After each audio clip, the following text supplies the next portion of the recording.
Hello and welcome to Crucible of Words for some midweek meta legacy action. Today we are playing some Izzet Delver. This is because INF won a legacy challenge with it. There were actually 5 different decks that won challenges this week, but this is my favourite of them, so that's what we're playing. I do love some Delver, especially when we're playing actual factual Delver of Secrets. So, this is a tempo deck. We are trying to attack our opponent whilst disrupting them. So we have Dragon's Rage Channeler and Delver to come down super early and start punishing our opponent's life total whilst we disrupt them with things like Force of Will, Force of Negation, Daze, a bit of removal for their creatures, and Brazen Borrower. We also have Wastelands, which can set our opponent back a turn while we keep applying pressure, which is the entire thing here. We need to keep applying pressure whilst disrupting our opponent. We can't just play like a control game, really. Our big haymakers at the top of our curve is the couple of copies of Murktide Regent. This is just a really big boy that can do some great work. We also have 4 Cori-Steel Cutter in case we need to go wide. This gives us a little bit of ability to grind into some of the decks that are trying to just keep removing all of our pieces. And then we've got ourselves 9 cantrips, 4 baubles, and that's pretty much it. You've seen stuff like this before on the channel. It's really fun because you get to make lots of decisions. And over to our sideboard, we've got some Pyroblast, a bit more removal, some anti-artifact stuff. We've got ourselves some more graveyard hate. Well, actually, we haven't got any graveyard hate in the main deck, which is kind of unusual at the moment. There's quite a lot of lists running on main deck surgical, but we got our graveyard hate in the sideboard, a couple of Consigns, Hydroblast, Force of Negation, just sideboard cards that you know and love, and of course, a lovely bit of Price of Progress, which I do enjoy a great deal. Who doesn't want to pay 2 mana to deal like 10 damage to an opponent? Alright, that's what we're playing. Like, subscribe, become a member of my Patreon or YouTube, whatever. It all helps. Just sit back and enjoy some legacy action. Let's go. If you are looking to buy some Magic cards, not only does 3for1 Trading have a wonderful online store linked in the description of this video, but they will also have booths at upcoming events. MagicCon Atlanta from the 26th to 28th of September, Eternal Weekend Pittsburgh from the 9th to the 12th of October, and Spiel 25 in Essen from the 23rd to the 26th of October. Whether you're looking to sell off cards you don't need or add more to your collection, 3for1 Trading has got you covered. Okay, our opener for the first one seems alright. We've got a Channeler, which we can start growing, and then we have a Ponder. So we can find whatever we need depending on what the matchup is. I'll keep this. A Lotus Petal. Are we just going to get bodied by a turn 1 combo? It's entirely possible. I don't think we're supposed to mulligan to try and find a force on our opening hand because you don't know what you're playing against. Some matchups, the forces aren't even very good. But we'll see what our opponent's up to. Ancient Tomb. So we could be looking at some sort of like Initiative Stompy style deck. Fable of the Mirror Breaker. Sure. Obviously a very powerful Magic the Gathering card, but our opponent's hurting themselves with an Ancient Tomb, which is going to help what we're doing. And this isn't one of the scarier permanents they could play. There are some pretty scary permanents our opponent could be playing. Thankfully, this is not one of them. Like, it's obviously very strong and becomes really good when they start combining the backside of this with other stuff. But we got some time to figure it out. We got a Ponder, which we can use in a bit as well. Okay, so we can... I think we want to get the Dragon's Rage Channeler in. It's not Delver. Even though we could bolt this, I think we just want to get pressure going. Because if we just kind of trade stuff backwards and forwards, then our opponent could stick something like a 1 ring, and then all of a sudden, we're not going to have the pressure to be able to contend with that. Comes our Mishra's Bauble. Let's get a Surveil in. I don't think we need this Ponder. We've got one in hand already anyway. Pop the Bauble at our opponent. They're drawing a Mountain. So I'm glad we didn't try and go after this because they're going to have red mana anyway. The one way that going after this makes sense is if you cut them off of red mana. Now this does mean they might be able to play a 4-drop this turn, which could be pretty devastating for us. But we're just going to see what happens. So they're going to bash us with this Goblin. They've also shown us that they're a Painter deck because they've discarded Goblin Welder, which does change the dynamics of things. So this Lightning Bolt is probably going to be better off pointing it at something like a Painter's Servant rather than just doming one of these. It also means they have a different selection of Scary to go with the back half of this. So instead of it being like Pyrogoyfs or Furies or whatever, it's more like Goblin Engineers that keep finding them more pieces, that sort of thing. And as a Saga's obviously very strong. There is a Painter's Servant. Our opponent has 2 cards in hand. I believe we are incentivized to bolt this. Do we bolt this in our upkeep or not? Are they going to... Okay, they're playing a Welder here. That makes bolting this a lot more awkward. We could bolt in the upkeep in the hopes of finding another bolt. Okay, I think we have to take out the Welder here. We're looking for an Unholy Heat or Lightning Bolt. I'll take a Wasteland because that can cut them off of Grindstone. But if we hit the Painter here, it doesn't really matter because our opponent can just get it back. So we kind of have to do it step by step. I don't really want this Cori-Steel Cutter. This is going to give us Delirium as well. or Unholy Heat. We got a lot of hits, didn't find any of them. Okay, so I believe we're gonna play this. Oh, that was the wrong one to play. We don't have Delirium, do we? Whoops. Yeah, we're supposed to play the Scalding Tarn here. Because now we might not have Delirium this turn. That was a bit of a huge spew. Force of Will isn't really what we're looking for right now. So, okay, we found the Lightning Bolts. But we should be attacking for 3 this turn, but we don't get to because I messed up with the order of my lands. Alright, so we're getting bashed. The Reflection has transformed. This is still recoverable for us. They can also just pivot into an Urza Saga plan, which is really good. Fill in our graveyard so we can make a big Murktide. So we come in for 3 here. Our opponent should be on 10, not 13 here. Because of our misplay, and let's see if that cost us the entire game. So, how many sorceries we got? 1 sorcery. How many instants we got? Quite a few. So we can take out a bunch of instants without impacting it. But if we want our creature to be as big as possible, we're going to have to take something else out. We have a sorcery in hand, which means we take this Ponder. Because we can get Delirium next turn. So we'd have lethal next turn if I'd have correctly attacked before. A Grindstone. Another Ancient Tomb. So they can kill us this turn if they have access to a Painter's Servant. We might just be able to get bailed out of this one. Last Wear Boots is fine. Let's Preordain first. We could have got the Thundering Falls off of this first. Cori-Steel Cutter doesn't help us here. Because we can't play and equip it. I'm looking for Lightning Bolt here. We just found another one of those. Okay. How does this go wrong for us? No, we just put them really low and turn off their Ancient Tombs. So these are just off anyway. There's no point wastelanding them. We'll still play out the Wasteland. We can flash in a Borrower, or we can bounce something. I think we're actually going to win this game, despite my missing of the damage. That was really bad, though. Alright. So, I would like a Null Rod. I would like a Meltdown. Consigned Memory is interesting as well. Save Extraction, also interesting, because they're going to be putting a bunch of cards into their graveyard for us, so we can just extract them.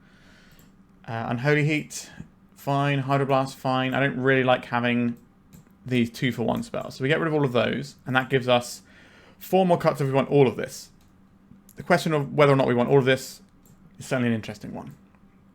I don't particularly like Daze in the matchup where our opponent's got loads of fast mana and Spirit Guides. We just get blown out too easily. I'm not a big lover of having all these baubles plus the Null Rod, but when we get the Null Rod down, it's so good against what our opponent's doing. I think it's okay that we can burn some of these, and then maybe later on we draw them and they're not so good. Because we can always sculpt our draws away from them. So, yeah, I think this is fine. Now, some people say, oh, why don't you bring in Pyroblast? Because they're going to play Painter and name Blue. I just don't think that's a particularly good way of using resources in a matchup like this. Because they get to decide the terms at which Pyroblast becomes a live card. And that's just no good. So let's just submit here. This hand has got a lot of lands, but we have a Brainstorm so we can put some stuff back. So we can fix this hand. We have an answer for Urza Saga, we have an answer for Goblin Engineer doing stuff. So I think this is fine. We are putting a little bit of faith in the Brainstorm. But if there's any card in Legacy that you're going to put faith in, it should be Brainstorm. Okay, just Grindstone straight up. We're going to save our fetch lands for when we do some Brainstorm shenanigans soon. So let's play this one out. If our opponent plays Blood Moon, we do have the island in hand, which is something we can kind of keep hold of. And then decide what we want to do with it. Arena of Glory. This is going to give them some hasty Goblin Engineers at some point, which is kind of sketchy for us. So, blowing that up is... Okay, our opponent has made some decisions here. We are under the gun. Our opponent can kill us next turn. Provided they have a mana source. So, it's going to be Brainstorm. If we don't find anything that deals with this, then we wasteland them. So they don't have Pyroblast available here. So there's no Summon Spirit Guide to get us. So we're going to go to our turn, we're going to go to the main phase, and then we're going to Brainstorm. And let's see how this goes for us. We don't need this. Bolt. No Lightning Bolt. We have a Hydroblast that doesn't work right now. So we're just going to stick back a couple of lands. I think I will put back this island, because we're going to have to draw it next turn anyway. And then we're going to get the Wasteland down. Deal with this Arena of Glory. Hope that takes our opponent off of the mana they require for this Painter's Servant. Then next turn we can try and Brainstorm again. But Ancient Tomb just kills us straight out here. Goblin Welder. Sure. Oh, they missed on land. That's huge news for us. They should attack for 1 here. It's free. They are fearful. Fair enough. Okay, so we know one of the cards on top of our library. Is it worth doing anything first? I don't think so, because we can use the Brainstorm. We can surveil off that card straight away, and then we can carry on with our little Brainstorm. So we chuck away this, and we get to see 3 fresh ones. None of these deal with our opponent's problem card right now. Okay. What is the option here? So we can Hydroblast this, which is fine, or we can just hold up the Hydroblast. So we put back the island here. I think we're going to keep 2 lands, and then it's probably just the Steel Cutter. We don't need multiple Steel Cutters here, do we? I'd rather have the Ponders and the Preordains that can, no, sorry, the Preordain that can get us where we need to go. So put these back. Then we deploy this Misty Rainforest. We don't get to attack here. We could try and Preordain into an attack, but I think we need to hold up the Hydroblast. We need our opponent to brick on a soul land. If they just have a regular land, we get another turn to try and find an answer to what's going on here. Another Grindstone. Probably not the one our opponent is after. Right, I think I'm just going to Hydroblast this Welder right now, because that gives us a Surveil which digs us closer to where we need to be in terms of getting this spooky Painted Servant off the board. Brazen Borrower. I could bounce this. That's like a stopgap measure, I suppose. Alright, I'll take this for now. I'm not in love with that as a play, but I think it's reasonable. So we do get to Preordain first here. So we have a choice about what we're doing. So we have the fetch land here. So we can play the fetch land first, so that way if we put stuff on the bottom, we're not shuffling them back into our deck. But if we have the Preordain and a fetch land, we can choose to keep stuff and decide if we want to do anything with it. But I think it's better off to crack the fetch now. And this time I'm going to get the island just in case there's a Blood Moon in our future. I think we have enough red mana. So it's Preordain. Come on, Channeler. Another Hydroblast. Like, it's fine. It does deal with some of the things our opponent has. I think we'll put this on top. Okay, we found the thing we wanted. Do we have Delirium yet? So we have Sorcery, Instant, Land. So we don't have Delirium just yet. How are we going to get Delirium? We can attack with our Channeler to get Delirium. But we don't really need to do that just yet. I think we leave these both on top. So put this one on top, and then we'll draw the Hydroblast. And then we can bounce this Brazen... We use this Brazen Borrower to bounce the Painted Servant if our opponent finds a land and tries to Grindstone us. And if they miss here, we can just get the Brazen Borrower going and then start doing some Cori-Steel Cutter stuff. So our opponent's not going to be able to deploy everything. So we Petty Theft this. I'll leave this on top. I believe we can get Delirium very soon. So now our opponent's going to have to deploy a lot of stuff before they can kill us. So this is like a nice turn for us to just go like Steel Cutter, make a threat. Maybe we can put something in the graveyard that turns on our Channeler. Like a Murktide Regent, for example. And I think I am just going to deploy the Channeler here. This gives us a Cori-Steel Cutter token, so we now can start applying that pressure that we've been wanting. And then once we untap, we can just hold up interaction. And we have Delirium, so Unholy Heat will work. If our opponent plays a Fable Mirror Breaker, we're not actually in a position where that's super scary, because that's the one thing where you want the Hydroblast on the stack rather than once it's in play. But we can live with that, because this game isn't really going to be about them grinding value when we've got this much pressure. We're doing our best to undo the little mistake we made in game 1. Where, because it was a different colour, I thought it was a land in my graveyard instead of the Bauble. Okay. We need our opponent to not have some weird line involving Lion's Eye Diamond, I guess. You don't see a lot of Lion's Eye Diamond in Painter anymore. That was more of like a Strawberry Shortcake Painter kind of thing, which was like the red-white build. Okay, I will... So everything is blue. Doesn't really matter here. Let's just... Unholy Heat this guy. Okay, so we're going to see Pyroblast here. But then we have the Hydroblast for it, which is also going to give us some tokens. And Just a classic stack for a legacy game here. Just all of the things on the stack. Don't need Thundering Falls. Our opponent's scooping it up. Alright, we managed to redeem ourselves after misreading what our Mishra's Bauble was. Excellent. Okay, let's go to round 2. Okay, Dragon's Rage Channeler backed up by Wasteland and Force of Will. This is the classic, so let's get stuck in with it. For those who don't know, many, many years ago, I was very much a Rug Delver player. Getting my Nimble Mongooses out and just bashing with those and Delvers. An Underground Sea. A Tamiyo. I do not really want to play against this Tamiyo. I think we just have to immediately go after this because this card is going to roadblock our aggro. This is actually pretty good as a draw because this gives us a Surveil next turn. I'll leave this on top. Alright, we dealt with it. Excellent. So now we have a choice. We can either play Channeler plus Preordain, or we can go Wasteland, play a second Channeler. I like playing the Wasteland out here so we don't have to worry about Daze. There's no point playing this pre-combat because if they counterspell it, we're not going to be able to have Delirium anyway.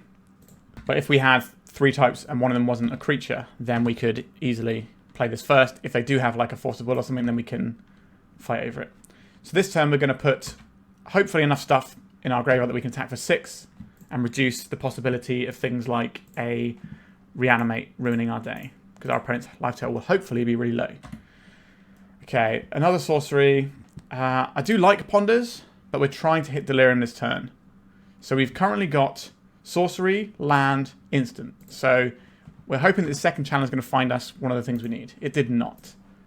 Okay, we found the Bauble though. We're definitely keeping the Bauble because this gives us lots of damage. Don't want to Brainstorm right now. Is that what this game is about? It's obviously a pretty fine Magic the Gathering card. Alright, we will keep the Brainstorm. It can find us whatever we need. We'll leave this on top obviously because we left it on top before. And then we're going to do this now. This does expose us to having whatever card we get being Thought Seized.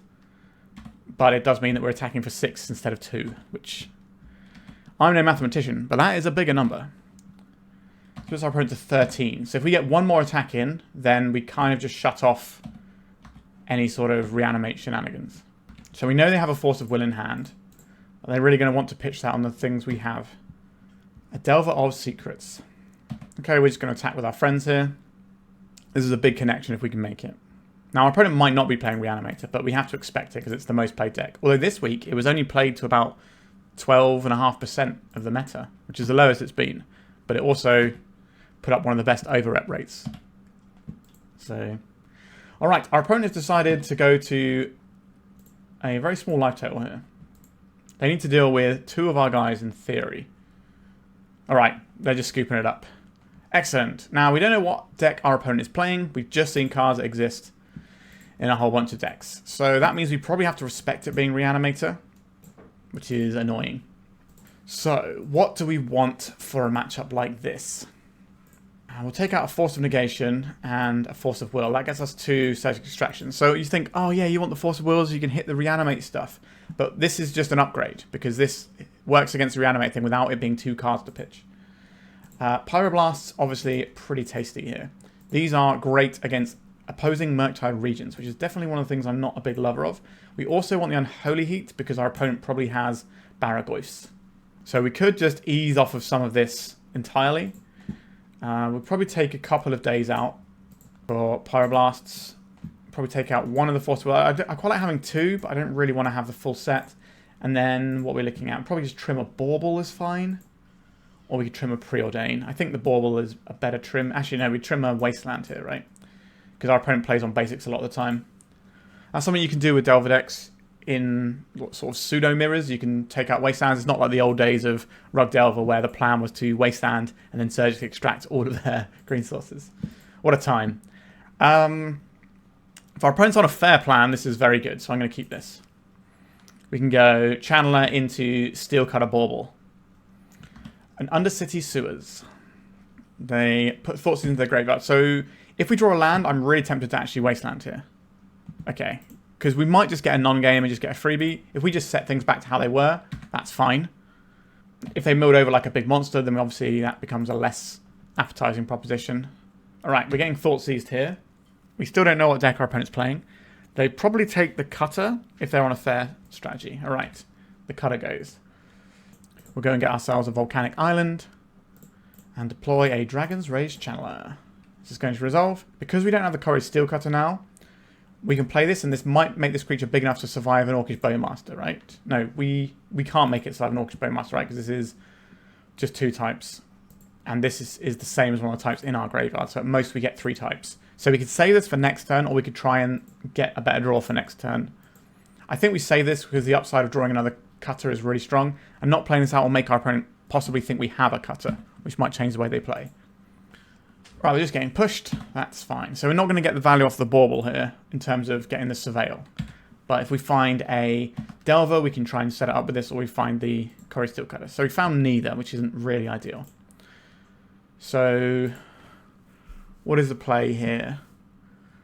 I think we Bauble ourselves now. A Ponder. I do like a Ponder, so I will keep that and not shuffle it away immediately, and then we can also Surveil land next turn. If they have an Orcish Bowmaster, we can fight over it with Unholy Heat or Lightning Bolt. We probably want to use the Lightning Bolt because the Unholy Heat is hopefully going to be something that can deal with the Barragoyf later on, which is obviously devastating if we get smashed in the face by a Barragoyf, because that undoes so much of our tempo. Alright, no Bowmasters, that's something. We still don't know what deck our opponent's playing. A Ponder. Shot. Apologies if you can hear the rain outside. I do live in England, which is quite a wet, rainy country. A Tamiyo. Yep, I hate that. Are we brainstorming here? Right, let's go and find our Thundering Falls. We do not require another land. That can get right out of here. We don't have Delirium, but this finds us Delirium. Let's go for a Ponder. More Lightning Bolts. I don't hate those when they've got this spooky thing over here. So I think we go Borrower, then Ponder. Put the Lightning Bolt into hand. Play this, deploy a Delver. And then we have a choice what we do with this Tamiyo. We can let them get 1 clue, which is really irritating. But we have to kind of play this game of chicken. Are we going to shoot this and let them brainstorm or not? So shooting this in their end step so it flips on their turn but still doesn't get to plus is fine. A Wasteland, sure. So the Wasteland here gives them the ability to crack clues, which I think is going to be better than targeting our lands with it. Because they just have an outlet for flooding out with lands here. We're going to see a Big Daddy Murktide. 1, 2, 3, 4. That's going to be an awkward size. Now this is actually a fine size for us. But if we shoot this, it's not going to impact it because we already have a creature in. Okay, that's fine. And now they're tapped out of Brainstorm here. 2 cards in hand. They could have a Daze. Do I want to play around them having Daze here? If we need to unload multiple of these spells, I don't mind if this one gets clipped by a Daze. Alright, it's just gone. So we will reveal, I think it's the Ponder, isn't it? Yep. So then we get to Unholy Heat this one. Okay, we're getting somewhere. Let's Ponder, try and dig ourselves into something pretty tasty. Speaking of tasty, this one is pretty darn good. So we're going to float this on top so it doesn't get thought seized. Which means we go probably Borrower, Murktide, Brainstorm. And we still don't 100% know what deck our opponent's playing. Let's count how many things we have that we can pitch to. 1, 2, 3, 4. So we could Brainstorm to try and make our creature bigger, or we could Lightning Bolt to try and make our Murktide bigger. The issue with doing that is that maybe we... Oh, right, they're just reanimating that guy. We know there's a Borrower on top of our library. It's going to deal them 3 damages. Do we need to Brainstorm? Not really when there's potential Bowmasters around. Okay. That is a Tamiyo. That is well worth a Lightning Bolt here. They didn't Daze last time, so I think we're okay just to Lightning Bolt this now. This gives us a larger Murktide Regent if we want it. Is your last card in hand a Daze? That would be unfortunate. It was a Daze. That is unfortunate for us. But now we have perfect information at least. So we can play the big Murktide, or we can Brainstorm into our Brazen Borrower and like kind of play like a little tempo game where we bounce this, then they have to replay it so they don't get to crack clues. I think we're definitely attacking here, so we get that out of the way. This is a really tough choice. Also, getting this Brainstorm out before our opponent can draw a Bowmasters is kind of interesting. We do know they're now playing Reanimator. 6 turns into game 2, we find that out. So, do we just want to play a tempo plan? That means our opponent's not cracking clues. How are we dealing with this Barrago? If we have one more Unholy Heat in our deck, I think this is the correct play. Although, if we make an 8-8, they gain 5 here. So they go up to 13. But then we can crack them back for 8, 9, 10, 11, and then bounce at the following turn. Yeah, I think we're actually just making the Murktide, aren't we? Make it large. We do have to let our opponent hit us once with a Barragoyf, which is not necessarily what I want my life to consist of, but I think it's correct. If you've drawn a removal spell for Murktide Regent, I'm going to be very sad. The Tamio doesn't get any more clues, though. We just have to let this hit, I think. They can't reanimate anything scary that they put in because they're at 8 life. Actually, no, they're at 13 life, I suppose. So they can reanimate something. They got the Murktide Regent back. This is annoying, obviously, because now we have 2 things we need to deal with. So we can Brainstorm now for Velocity in case we find the right selection of cards. I think that's what we have to do. Pyroblast and Brazen Borrower. Okay, those are the right cards. So that's good, isn't it? So if we bounce this, 8, 9, 10, 11, 12, 13, 14. So we just have lethal if we go for it here. So we can just Pyroblast this and then Lightning Bolt them. And that plays around them having Daze as their last card in hand. Okay. I guess they can do the Tamio plan though. And just block one of our guys. Yeah. We should have taken the Borrower instead of the Bolt. That was not the smoothest. So they gain 5 and go up to 15. We have 8, 9, 10, 11, 12, 13, 14. Yeah, it sucks. We just misplayed that horribly. Having a real shocker today. I'm sorry about that, everyone. So you can get a Doughty Voidwalker or a Tamio. Tamio blocks. That's what they're going to go for here. And a Doughty Voidwalker. I will Lightning Bolt this Tamio. I think we still win this game. But we've made it harder for ourselves for some reason. So there is a choice available to us here. We can bounce this now, but that puts the bounce spell underneath. Actually, no, this doesn't go to the graveyard, right? This goes on an adventure. So it's not going to be put into the graveyard, so they won't be able to bounce our thing. What do we have? Nothing. Yeah, so we do it now so that they can't get around our... So they can't draw Thoughtseize, not Thoughtseize, a Force of Will. They can replay that guy, it doesn't do anything. We have lethal. Ponder. Sure. So they could find their own Brazen Borrower, bounce this. Oh, I really made a pig's ear of this one, haven't we? Alright, we won the game. Okay, we're kind of Mr. Magooing our way through some of these ones. This is my first League in the morning and I did not sleep well, and I think it shows. Alright, let's go to round 3. Alright, this seems like a perfectly fine hand. We've got our Channeler into a bunch of other bits and pieces. We can attack our opponent's resources with the Wasteland. We can counter spells. This also teams up very nicely with the Wasteland. And we've also got our cantrips to find whatever is going to be the relevant piece, whether it's removal or counter magic or more Wastelands. Or just more threats to pressure. So there is an argument to play the Polluted Delta here, so we can have a land in the graveyard for Dragon's Channeler further on. However, we have a Brainstorm. And saving a fetch land to work with the Brainstorm is just too powerful to give up. So I think we're just going to play the Volk into the Channeler. Tropical Island, so this could be Nadu. That's usually what I think of when I see Tropical Island these days. So we're getting a Dryad Arbor. Do I want to Brainstorm here or Ponder? I think I want to Ponder, because I quite like our hand, actually. Thundering Falls, we don't need that. That can go in the graveyard. Cori-Steel Cutter and Delver. We're not actually able to leverage some of these cards immediately. I guess, no, we can play a land this turn. We're Wasteland this turn, is what's happening. So is this actually what I want? I do like having threats. And the other land is quite handy as well. For down the track. Is a Steel Cutter better than a Delver? I think it is, because if I play Nadu, they might have a 3-4 at some point. So I think we put the Delver on top, and then the Cori-Steel Cutter goes to hand. This way, if we use the Daze, we get to take out our opponent's spell, whilst also putting a creature for our graveyard. This will turn us into a 3-3. Is it worth trading this off? I don't know. And our opponent will have the information about if that's the correct thing to do or not. So that's kind of like a zero information play that I don't really want. Okay. A Tamiyo. Thanks, I hate it. It's not a great place for us to point at Daze, is it?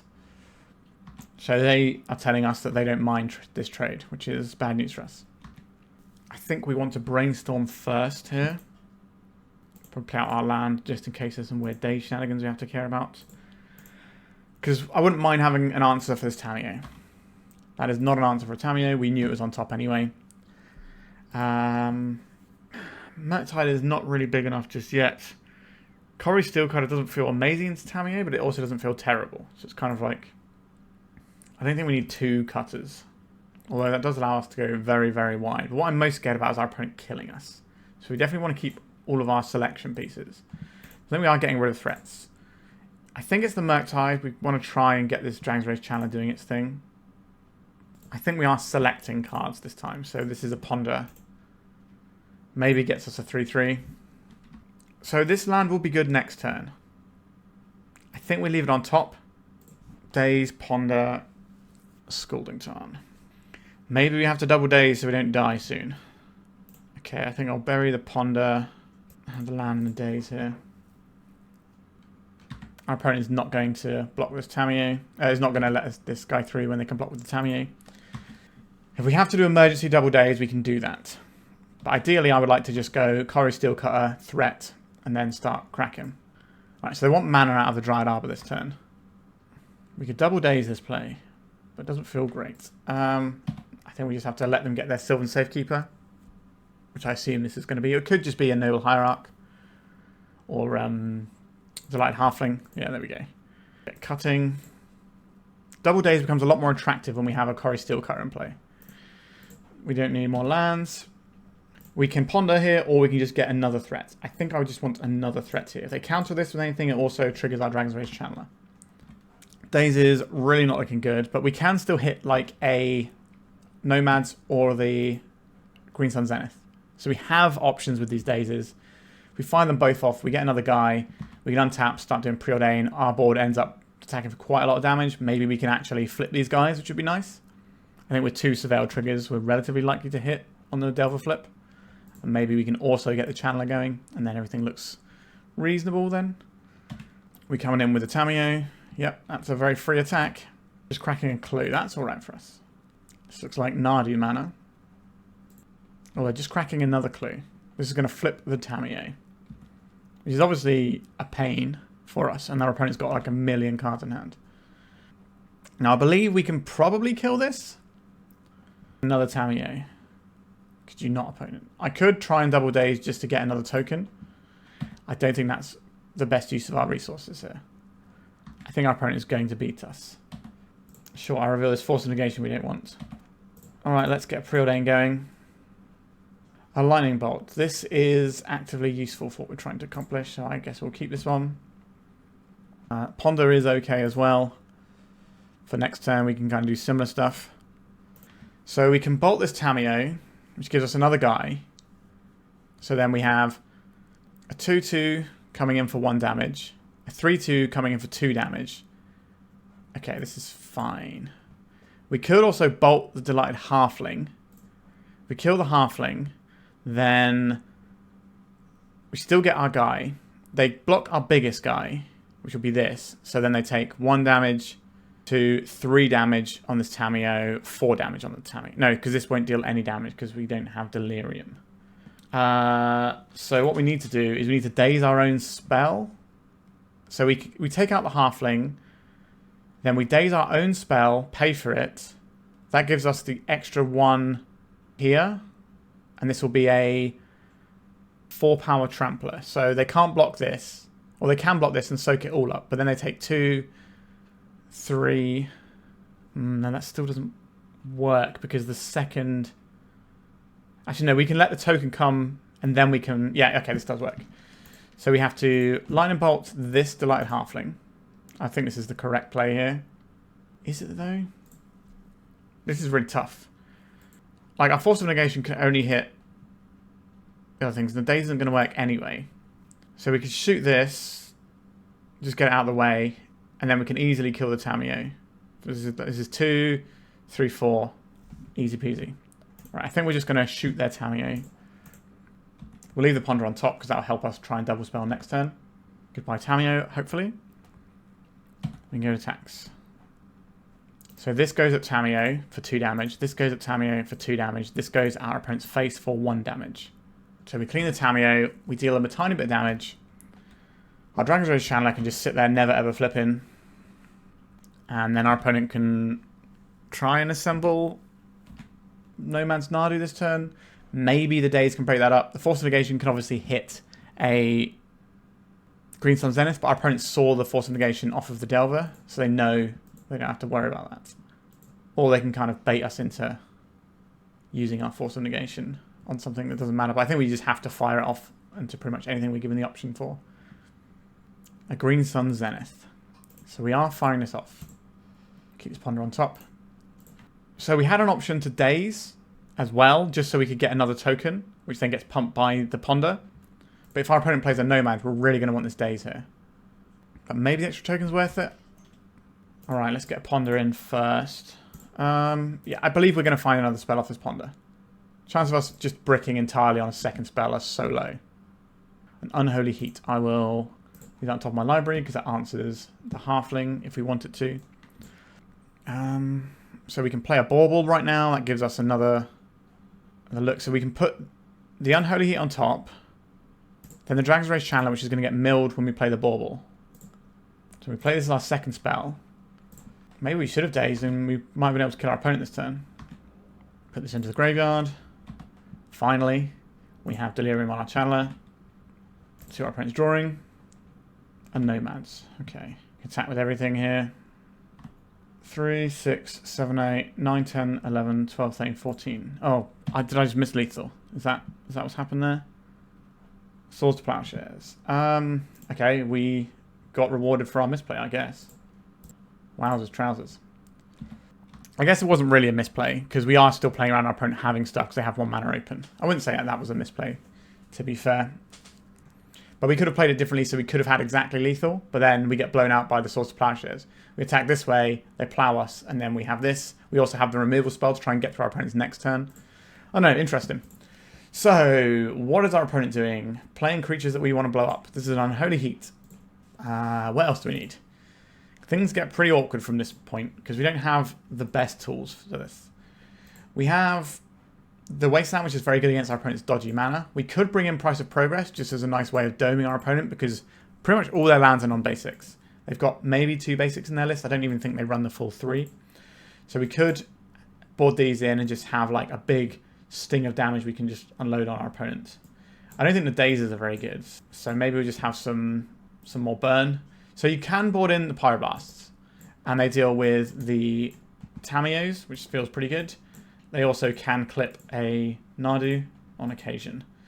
So maybe we get rid of like 1 Bauble to accommodate this. I do think we need the forces. Maybe not the Force of Negation. Because a lot of their stuff is creature-based. This seems okay. Sure, we'll run with this. We can reappraise the situation in game 3 if there is one. Delver into a bunch of Pyroblasts. Is that good? We're on the draw. We answer Tamiyo, which is the first problem. We can put pressure down if we don't have to answer Tamiyo. I'm going to believe in this hand. We're on the draw. We have lots of interactive pieces in these Pyroblasts. We have a lot of threats. All right, our opponent's just holding up. Oh no, second main phase. It's a Ponder. Sure, that's fine. So this means we can happily get down a Delver and just start hammering away at their life total. And if we can find a second land, we can just do Pyroblast and Delver next turn, which would be great. Found a land. Perfect. 2 Cori-Steel Cutters, probably 1 too many. But we're just going to be doing our best to Delver our opponent out. They're not playing a land in their first main phase. Is it going to play in their second? It is. But then they're passing. What have you got for us over there, Delver? Dragon's Rage Channel. We say no to this. Right, let's just attack with a Delver first. I wouldn't mind hitting a Nadu on the stack if possible. So I think we're going to crack a fetch land now. And then we have a choice between playing out a Channeler, which can maybe set up our Delver, or another Delver, which gives us the highest upside. I think I'm just going to play out a Channeler here. This is exposed to Hydroblast, though. Would I like to take a Hydroblast out so it doesn't hit one of our Pyroblasts? Or our Cori-Steel Cutters? That's interesting. I think I think it is the Channeler here. We just get slightly more value for playing out the Channeler. There is the Hydroblast. I'm not fighting over this. Threats are something we have in spades. I did correctly call out Hydroblast was one of the things our opponent could have there, and I'm happy with where it gets pointed. A Lush Portico for our opponent. I'm not going to hit this Brainstorm. These Pyroblasts are for Tamios and Nardus for the most part. Possibly Teferis if our opponent has them, which I suspect they'll probably have in some number. Sometimes they can be used to fight over a Hydroblast as well. But generally speaking, these are Tamio, Nardu, and Teferi answers. Let's counter target spell if it's blue, please. And Nomads, sure. That is a little spooky for us. What about you, Delver? What are you going to do for us? You can reveal to a Ponder. That's not a bad one. I guess you attack. The upside of Ponder here is if it hits a land, we can Ponder, Pyroblast, and Delver all in one turn cycle. So I think it is worth casting the Ponder here. Cori-Steel Cutter is kind of too slow.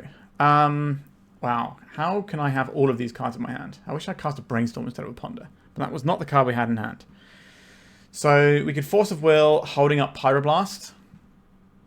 And then we can Unholy Heat this the following turn. That seems reasonable. Because we really don't want Nardu to get into play. We want to hit it on the stack. I am okay with a Brainstorm. We have what these need to do in mind, so we just need to make sure we stick to our strategy. Things can obviously change, but I don't think it's going to change in a meaningful enough way where we want to just be Pyroblasting these Brainstorms right now. Our opponent has, okay, a second Nomads. Alright, that does tell us what we need to do with our spells. So this Unholy Heat on top of our library is now a little bit of a burden for us, because we don't really want to Unholy Heat these things. And now I would have rather had the land. So I think we're just going to be attacking. We're winning this damage race. So there is stuff going in our favour whilst our opponent builds their way towards Nardu. They didn't crack their fetch, which means they like one of the cards they brainstormed last turn. Here comes a Nardu Winged Wisdom. I would like to Pyroblast this. Counter target spell if it's blue. This way if they have something like a Veil of Summer, we can catch that with a Force. So we can play out a Cori-Steel Cutter here. Am I playing around on opponent's Daze? Am I trying to hold this Unholy Heat for something? Or do I just want to get more damage in right now? I think we just have to hold mana to play around the most number of things. We're winning the damage race. Are we getting plowed here? This is fine. We have threats. Our opponent's got one card in hand. They're about to drop to 2, so I'm pretty confident in our Force of Will holding. Ponder. We are not pointing a Force of Will at this. We're saving this Unholy Heat. We kind of want them to play the little Delighted Halfling, which is like a perfect thing to tag with an Unholy Heat, because then it turns our Force of Will back on. It's a Nardu. We say no to Nardus. They don't have any mana. We have mana to pay around a day, so this should hold. Would I like to get an additional guy here, or are we just going to just play Cori-Steel Cutter and get tokens on both of them next turn? I think that's probably the play. And then we're just going to be hoping that our top decks are better than our opponents. Force of Will isn't a bad one. We don't really get a good window to use this Unholy Heat if they assemble Nardu, because we can stop them drawing a couple of cards. But I think we just need to get pressure down now. That's what this game has become. If they have their third Nardu, which they always do, then we probably just lose because they get to draw 8 cards in a turn cycle. But maybe they won't have it this one time. It's a land. It's a Green Sun Zenith. Like, their deck is designed to do this. So, you know, it's not like completely out of the realms of possibility. We bought in Price of Progress, which is lethal on this board, so we are going to continue playing this game, despite it feeling miserable already. Okay. Delighted Halfling. This is another 2 cards, or 4 cards in fact. Misty Rainforest comes into play. We do have a ban and restricted update coming very soon. So there might be a possibility that we don't have to see Nardu anymore on the channel, which would be delightful. Carpet of Flowers, that's a lot of mana. We get to see some of our opponent's sideboarding. I don't think the carpet's exactly a mystery here, but good to know all these things. They can go to their second main phase. They can cast a bunch of spells. So they're going to get a lot of blue mana. Oh, they're getting green mana. I guess they want to just protect their guys with the Safekeeper. They haven't found a Force of Will yet, which is our saving grace right now. They got a Delighted Halfling. This gives them another bunch of card draws. If they just don't have Force of Will or Hydroblast, then we can draw our price of progress, and then they can die. Cat Cub. They don't have the green mana for this, but if they find another land, they can play this. That gives them more draws, because they can target this with Nadu, which then gives them more lands, which gives them more stuff they can play. And it just kind of snowballs from there. Okay, this isn't what we needed.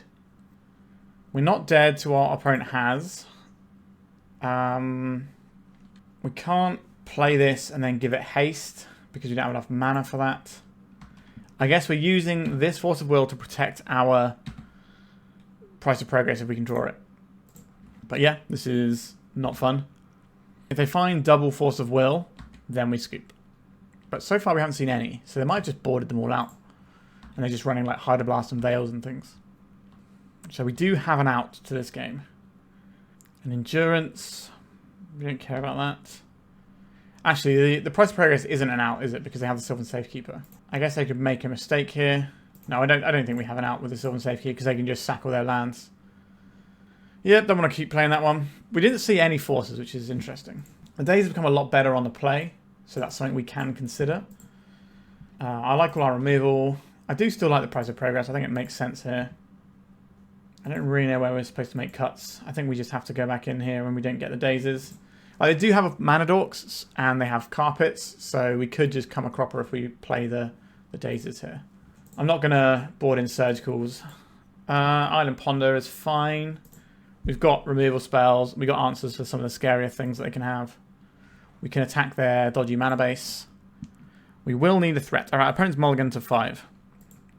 That is certainly step 1 of our plan, trying to get this game won.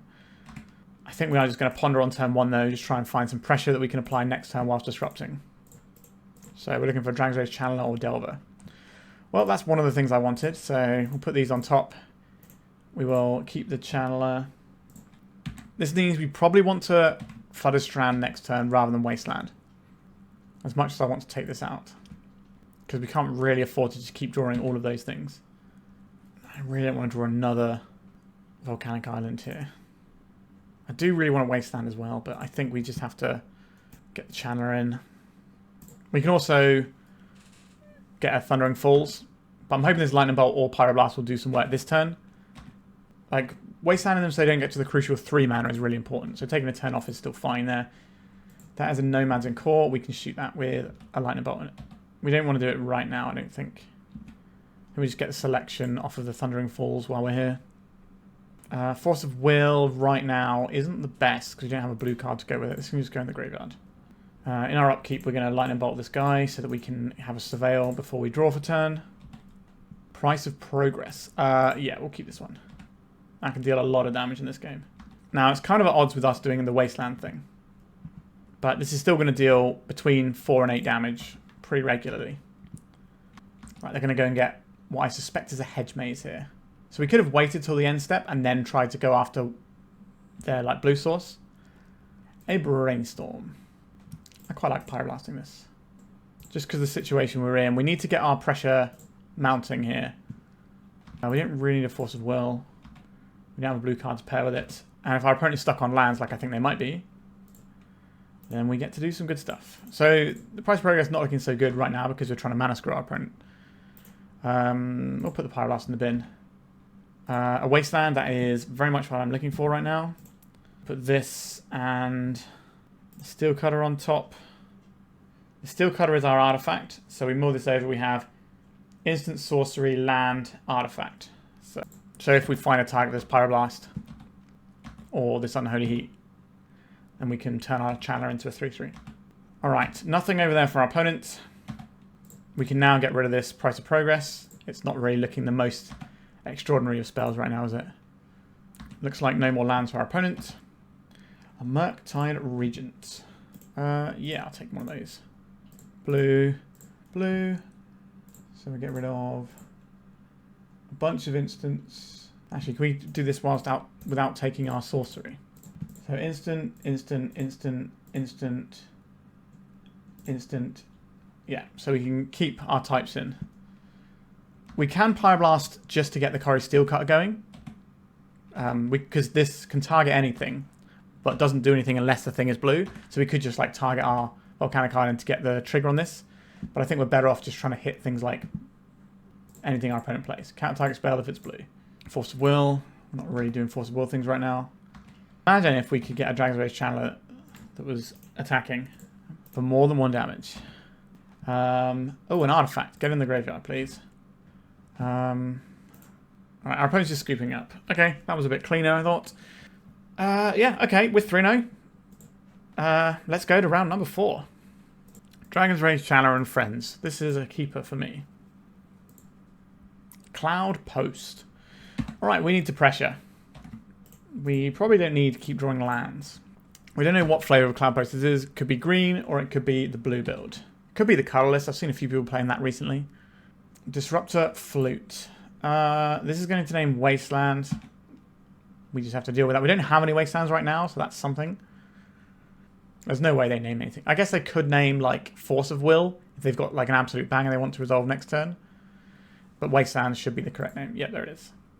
Lightning Bolt. So I think the best way we can apply pressure is to make the Cori-Steel Cutter this turn, and then next turn we can fire off a bunch of stuff, try and get this attacking for 3, because there's no way... Well, it's very unlikely we get this attacking for 3 this turn.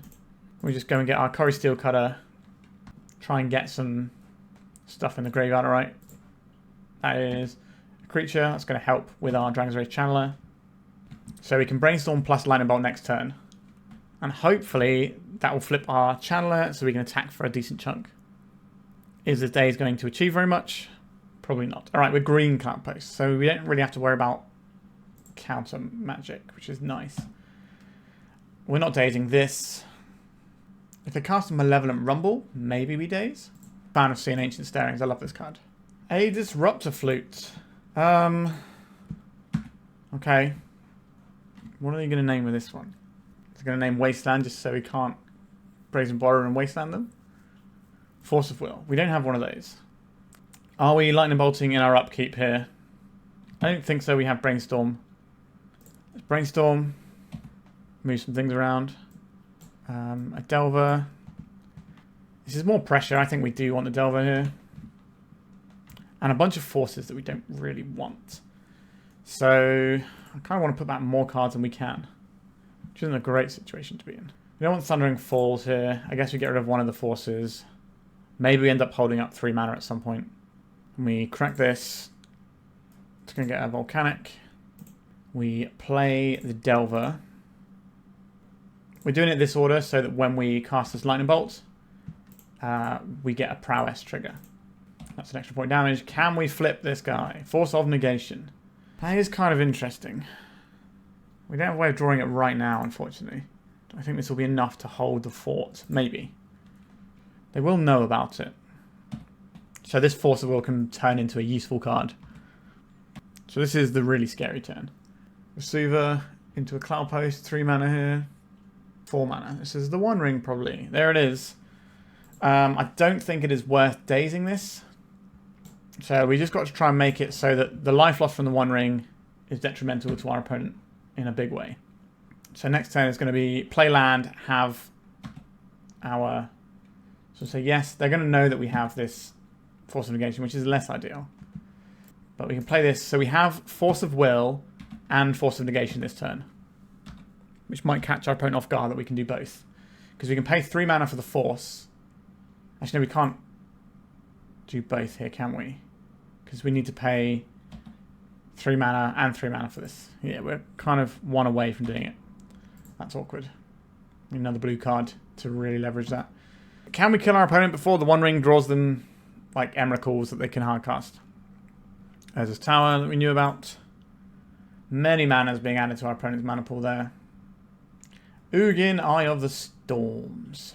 So they know we have this Force of Negation. I'm going to cast this targeting the Ugin here. I'll pitch this Daze. I don't think Daze is going to be the most useful card for us today. Dragon's Rage Channeler. No, I guess. So they're getting rid of our Cori-Steel Cutter. We still have a Prowess Monk. If we can just chain enough things together, we'll be okay. But our opponent just gets to play another spell here. Is this a follow-up One Ring, just to give themselves a shield? Is it like a Karn Silex so they can blow up all of our stuff next turn? Or that does impact their own things a little bit. So it might not be on a Silex build. A K command on our poor defenseless Dragon's Rage Channeler. So we've got a Thundering Falls that we're going to fetch in the end step here. It's interesting they didn't go after the Delver, which is guaranteed 3 damage. Preordain. I will keep a Preordain, I think. It's slightly better than a random card. If we had less mana, then maybe we can just burn this, but we get looks at more things. Bottom, I think. A Delver. I think we need to hold up this Force of Negation. We also have the ability to do like Delver as the second spell after we cast a Cori-Steel Cutter on the following turn. If we draw it. So our opponent's going to go to 6 here. And we've got 4 damage. A little bit of prowess and we can get there. Or a lightning bolt off the top. Want our opponent to tap out for something big. Alright, so they're going to go to 3 next turn. So they are going to be dead if they don't play and resolve a copy of the Wandering right now. They know we have a Force of Negation though. They do have pretty close to infinite mana. This is so much mana. 1, 2, 3, 4. So these both tap for 4 mana. So there's 8, 9, 10, 11, 12, 13, 14 mana. So they are 1 away from Emrakul. They could have something like an Elvish Spirit Guide that gets them over the hump. And then they cast Emrakul and we lose the game. But maybe they don't do that. Grim Monolith. This gives them Emrakul mana. Are we supposed to have countered that in case they have their 1 of Emrakul? I don't think so when there's things like the One Ring. But if they do just Emrakul us here, then sucks to be us, I suppose. Yep, there's the Emrakul and we die. So we could have countered the Grim Monolith. But it felt like this could also just be bait. They're trying to bait us into Force of Negationing, and then they just kill us with the Emrakul. I think I'd rather play around like them having one of their 3 other copies of the One Ring, or like an Ugin, rather than them having their 1 of Emrakul. Didn't work out for us, such is life. Price of Progress. You deal quite a lot of damage, don't you? I will have a Force of Negation here. I think we need the Null Rod. The Consigns look pretty good here as well. The Dazes look terrible.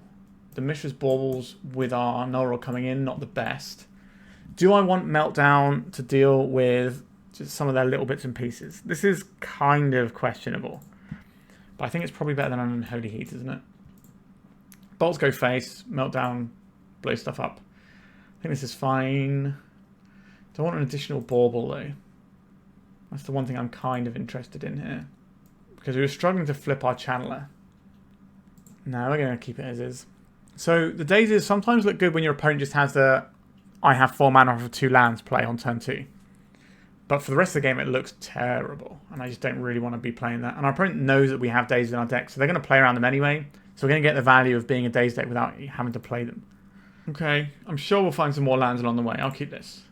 So I think playing Delver is better than playing Channeler on this turn. Because Delver has a chance to actually start clocking for 3 on turn 2, whereas Channeler basically doesn't. I think our Brainstorm is probably going to be best friends with this Force of Negation. But I think we're just going to go Volcanic, get the Delver in, have the upside of maybe being able to hit for more damage next turn. Every life point matters when our opponent can hide behind a One Ring and then cast an Emrakul. Just a forest. Would love to find a land. If we're going to Brainstorm anyway, I don't think we're going to Brainstorm to flip this. We found the land though, that's fine by me. I cast a Channeler, and then I'm going to hold up Consign, also with the intention of Brainstorming in the end step if we don't need to do anything with our mana. Try and flip the Delver, get the Dragon Channeler, surveilling away some stuff. We could see a crop rotation at end step. We didn't. That would play around a potential Force of Negation, which we do have, but it would be pretty bad into like Dazes and Force of Wills and stuff because they lose a land. And they really need those. If they cast a Disruptive Flute, I will cast Brainstorm in response. Because I don't know if we're interested in... I could just like have Consign this, but I think Consign has some better tools. This is a creature. This can go into the graveyard.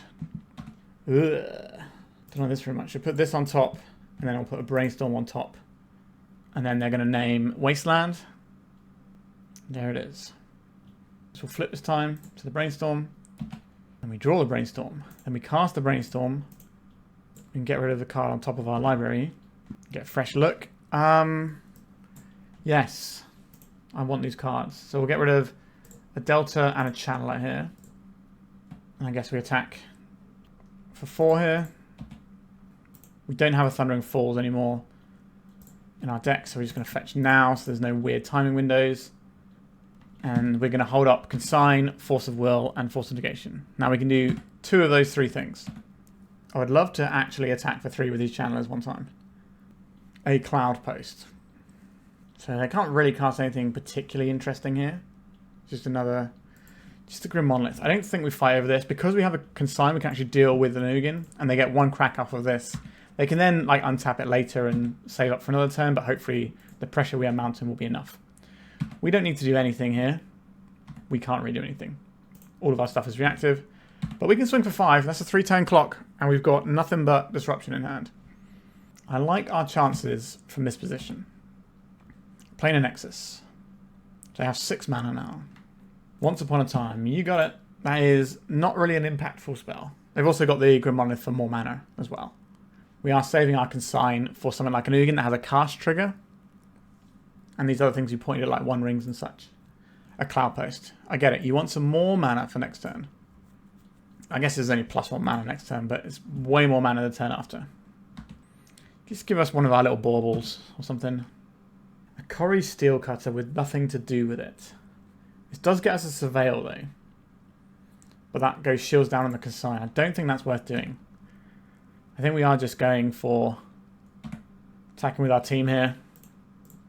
Because this doesn't change the clock. Like, we could put our opponent to 1 with a Steel Cutter, but then what? 1 is not 0. So we've just got the most amount of interaction possible this turn. I don't believe our opponent can deal with what we've got. Urbaduka Bog. Well, our Dragon's Rage channelers are pretty nothing burger right now anyway. 3, 4, 5, 6, 7, 8, 9. So this is an Ugin if they want it. They are dead on board. So I guess they're going to be casting a Kovalet's Command. Black mana over there. So is this a Dismember? Going to be force pitching a Force of Negation. Get some Surveils. This might also make these lethal. Land. Nope. Oh, they won't make them lethal. Sorry, we got our graveyard wipe, didn't we? And we're only going to get 3 maximum types here. Alright, they're skimming it up. Okay, that was fine. Maybe I do want another Bauble, but where do we fit in this Bauble is the question. Maybe it's one of the Steel Cutters, they're just a little bit slow. I don't like having 3 Baubles and a Null Rod. But if we've got the Null Rod, then we're hopefully doing okay. Consign is obviously a good one. We're going to keep this. We can Delver, try and get that going. We've got Brainstorm into Fetch for turn 2. Our opponent's mulligan to 5. Seems to be our magic touch today to get our opponents to mulligan a fair bit. A Forest. Not the most powerful of lands for our opponent to begin the game on, especially when they're not using it to play like an Ancient Stirrings or anything. A Wasteland. I will be enjoying your company soon, Mr. Wasteland. Delver of Secrets. Let's just get this going. Now, they're probably going to Disruptive Flute on Wasteland like they have done the last 2 games. But they might not have it. And then we get to Wasteland them. And Urza's Tower. So this is just Disruptive Flute mana. Or like Malevolent Rumble style cards. Once Upon a Time, that sort of thing. They could play a... Grim Monolith was another thing they could have played. I will not reveal that. Yes, I would like to Wasteland my opponent here. I would like to attack my opponent. I think we're pondering here. We could hold up the Consign. But I don't think they have a Disruptive Flute, which is the main thing we want to Consign on these early turns. So we're just going to get our Ponder in. Try and set up this Delver so we can get some real pressure going. We don't get to set up any real pressure, but we've got some cards here. So... So we go Null Rod. Wasteland and put the Borrower into hand. You can't use the Petty Theft to trigger the Delver, because it is just a creature card that has this other mode, rather than just being a dual mode thing. Once Upon a Time. I assume they're looking for a land. They found one. I think I might Brainstorm in our upkeep just to flip this Delver next turn. Have they got the... They've got a Grim Monolith. So we can cut our opponent off of 3 mana if we Null Rod. No, we can't Null Rod this turn, can we? Because we've got the Wasteland. Yep, so this is the Wasteland our opponent. Consign whatever comes out of this Grim Monolith. I guess if they play a One Ring, we don't have to Consign it. We can just let the Null Rod that's on top of our library do the work. And then maybe just set this up with a Brainstorm. I guess we don't have to set this up with a Brainstorm. It's just kind of mana efficient to do so. because our mana's kind of spoken for a little bit. I play a Nexus. You got it, boss. 4 mana. Do I just counter the One Ring here into this relatively obvious Veil of Summer? Or do I let my... They've only got 1 card in hand, though. Maybe they don't have a Veil of Summer. If we counter this, we can just Wasteland them again and really put them in the dirt. Alright, I'm going to consign this. That is a big tool. Alright, they didn't have the Veil. Okay, and this game looks pretty over, I think. Right, in response to this trigger now, we're going to Brainstorm. What are we going to put on top? We'll put on top this Island and this Brainstorm, I guess. Reveal. Let's get to swinging. And it's your friend and mine, Wasteland. So next time we can Brainstorm with a fetch land. Let's get that going. Another Wasteland. Happy to see you. I don't think I want this Island. And I don't think we need the Borrower, although it is a blue card for our force and does beat down. Maybe that's better than the Lightning Bolt here. The Lightning Bolt does take a turn off the clock. A Cloud Post. I'm going to take the Lightning Bolt, I think. If we're going to draw 3 Wastelands, or 4 Wastelands even, this is certainly the matchup to do it. Sorry, opponent, I feel bad for that. So only 1 card on top of our library. It's the Island. So we can Brainstorm, fetch land. We get to see 2 new cards. We can move some stuff around. Okay, well they know there's no more Wastelands coming, so that's good for them, I suppose. But we're just looking for another Lightning Bolt. I don't think our opponent's going to have enough time to get out from underneath this place we put them in. Let's Brainstorm. We found the Lightning Bolt. This can go back. This can go back. I guess we can put this back as well, that's fine. We can crack this. Let's bolt my opponent. Let's show them the bolt now. It's just quicker than clicking through attacks, and our opponent probably scoops when they see it. And we've got the GGs in chat. We've got Force of Will protecting this GGs as well, so we are A-OK. Alright, so that is another match win. So we are 4-0. Even though we made some little mistakes early doors, we are just delvering people out really hard. We got 1 round to go, and it's the trophy round. So strap in and let's get cracking. This opener doesn't really spark the most amount of joy with me, because this is the lowest quality cantrip we have. We have 2 blanks, we don't know what these are. We're on the draw, so we could end up with these not actually doing anything. Lightning Bolts could be great in the matchup or useless. So this hand is like kind of fragile. I think I'm actually just going to mulligan this. Alright, this is much better. Keep this, we'll bin off a Wasteland, I think. Or is it the Thundering Falls? This is our access to red, but we have a load of cantrips, so finding red shouldn't be that difficult. Do I think Wastelands are going to be that useful? 2 Wastelands can definitely change a matchup. Alright, I'm going to bin off the Thundering Falls here. We're looking for a red source down the stretch, but we've got a lot of tools to work with. Mox Diamond, I'm very happy we have. Basic land here. Urza's Saga, Ancient Tombs. This is probably still lands. Sphere of Resistance. Alright, you've got it, boss. Let's just do the Wasteland plan. Get rid of the Urza's Saga. Maybe lock them underneath their own sphere, because they're down to 2 cards. That is a land. We don't get to cast any spells yet. I'm going to play a Wasteland and pass. This way our opponent is incentivized to fetch a basic. And if they get a Hedge Maze or something, we can punish them immediately. Oh, they've got nothing going on there. Pretty good news for us. I guess we ponder here. 2 mana ponder, still okay. Rage Channeler, Dragon's Rage Channeler, Mishra's Ball. Mishra's Ball was kind of awkward. But it will trigger our guy. Getting Artifact in can be a little bit challenging. So now they're probably going to get a Hedge Maze. Or other Surveil land. Okay, Lush Portico, that makes sense. This looks like the relatively stock green-white lands build, I would imagine. There's a couple of different routes that the lands build go at the moment. They either go for the green-white build with like spheres and things, or they go for the like mono-green build. Alright, let's take out this Lush Portico. Crop rotation. Or maybe we're supposed to wait and try and play around this, but I really want to shut my opponent off of Life from Malone mana. I don't know if they're going to have another tomb they could get here, which would get them out from underneath their own sphere.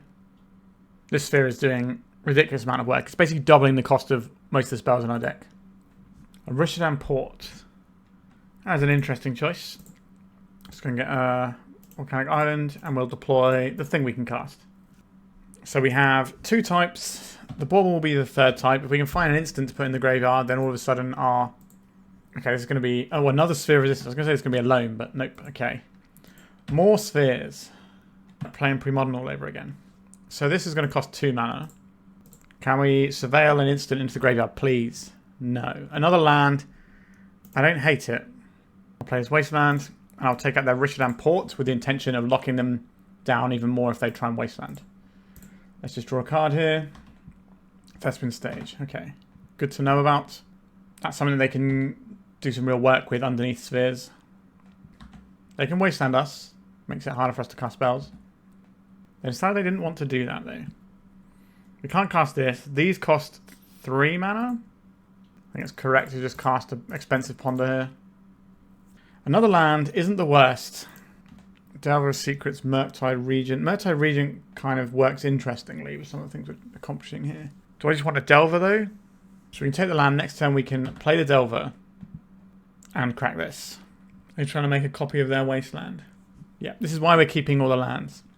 Now, if our opponent just Wastelands us twice, we can still win this game because we have the ability to just keep attacking. Our opponent doesn't really have anything going on, and they can't play anything other than lands if they double Wasteland us here. We can't play the Delver next turn if they double Wasteland us. We can still play the Bauble. Weird timing of this. I guess they've drawn their cards, so that's just the play they're making, rather than waiting to go to the main phase. Okay, they're playing out a Mox Diamond. So now we can play the Delver. Weird game.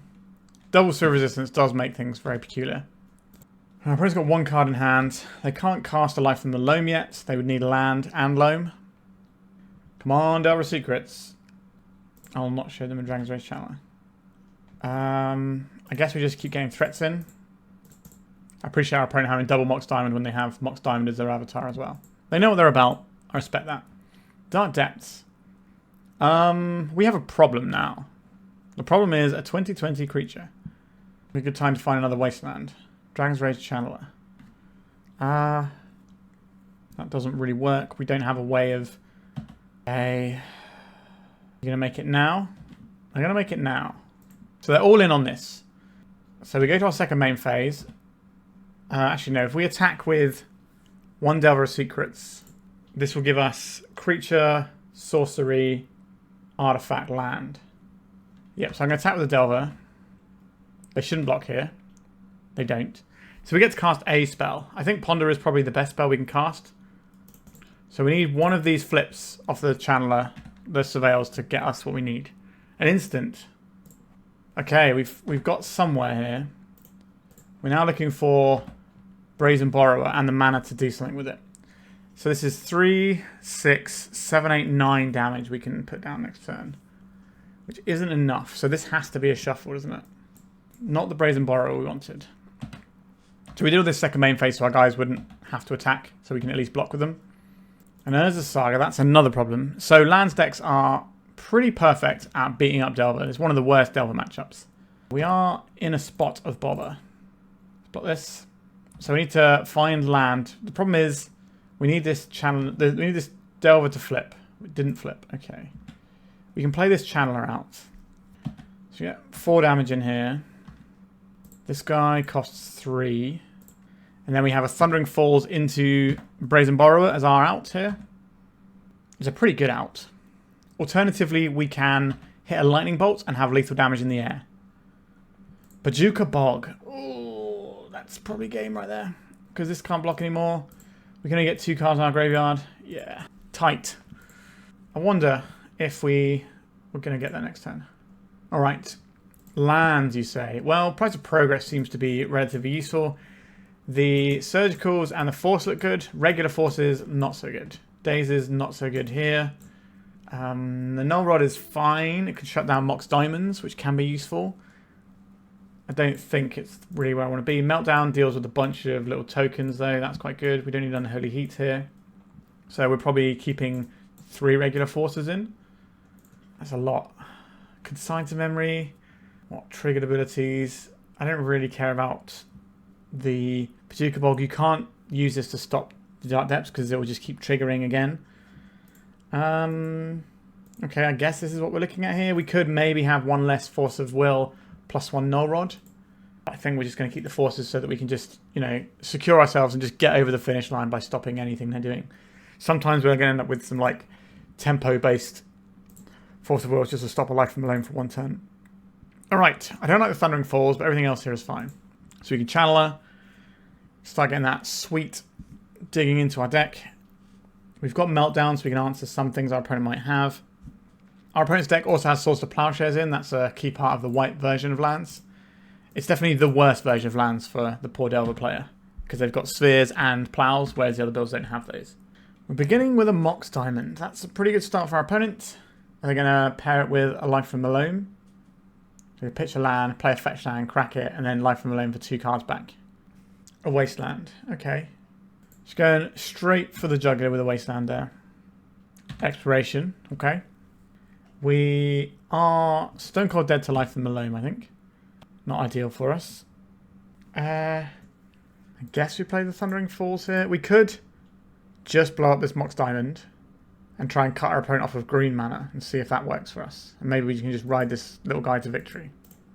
Alright, we're going to try that. Guess that's a Surveil. Yes, I think we need lands in this matchup.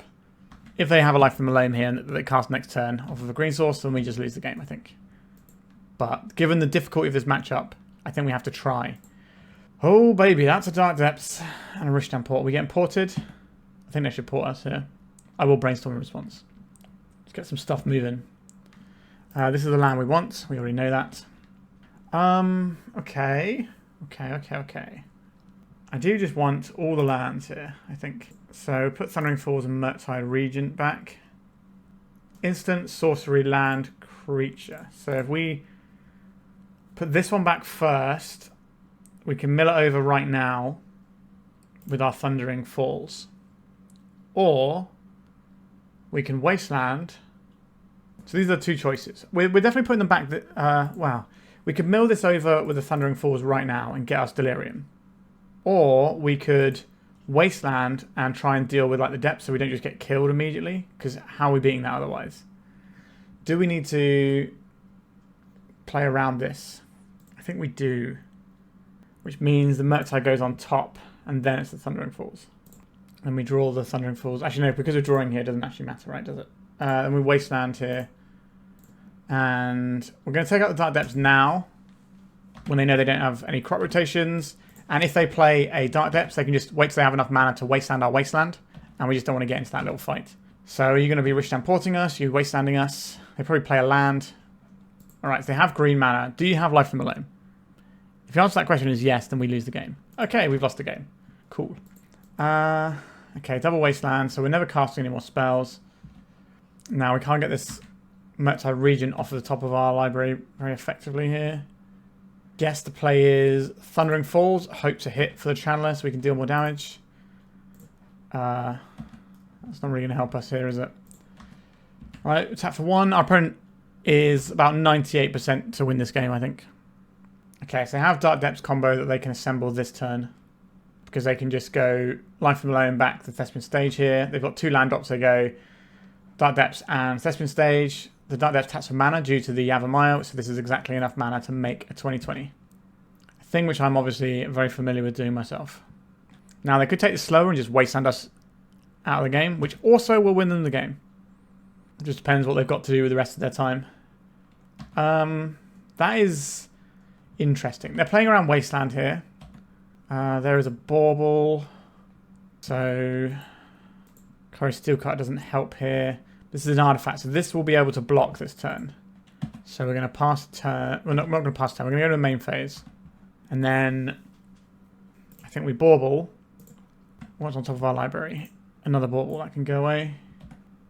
And we Bauble ourselves to see if we want what was on top. We don't want the Channeler, I don't think, here. And we crack this for a basic island, I guess. And then we draw ourselves a Brazen Borrower, maybe? We did not draw a Brazen Borrower. Okay. But we have a blocker. Alright. A Maze of Ith as well. So even if we can deal with this Merit Lage, they're going to get it back again. And then we're also just going to be toast from like a million other things because we're never going to be able to pressure our opponent. We're never going to be able to get out from underneath his Wasteland lock. We don't have that many lands left in our deck to even tap for mana. We are pretty dead here. So they probably shoot this with the Wasteland and then port down the island. And then we don't get to cast a Borrower here.